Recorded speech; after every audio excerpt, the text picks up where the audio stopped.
আবার এমনও দল আজকে আমরা দেখতে পেলাম যারা ধরেন আপনার এই আওয়ামী লীগের দোসর ছিল, তারাও কিন্তু এখানকার আলোচনায়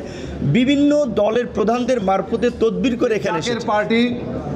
এবং বাংলাদেশ জাসদকে এই ঐক্যমত্য কমিশনের ডেকে অবস্থা নিতে পারেনি, এটি সরকারের আমরা মনে করি এটি এমনও দল আজকে আমরা দেখতে পেলাম যারা ধরেন আপনার এই আওয়ামী লীগের দোসর ছিল, তারাও কিন্তু এখানকার আলোচনায়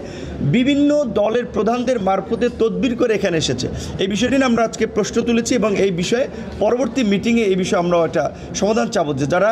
যেই ফ্যাসিবাদের বিরুদ্ধে লড়াই করেছি তাদের ক্ষমতার বেনিফিশিয়ারি ছিল, তাদের 14 দলে ছিল, তারা যদি এই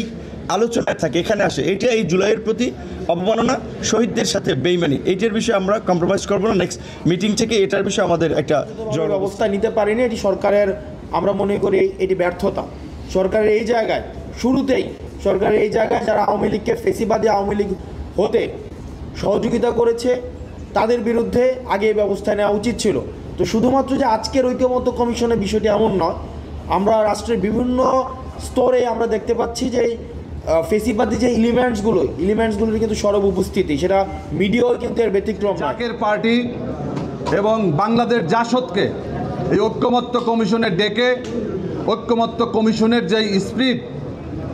আমাদের যেই আকাঙ্ক্ষা, সেই আকাঙ্ক্ষা আমি মনে করি যে কুঠারাঘাত করা হয়েছে। আমরা বলেছি যে যারা এই গণহত্যার সাথে জড়িত দোসর, তাদেরকে এই জাতীয় ঐক্যমত্য কমিশনের বৈঠকে না ডাকার জন্য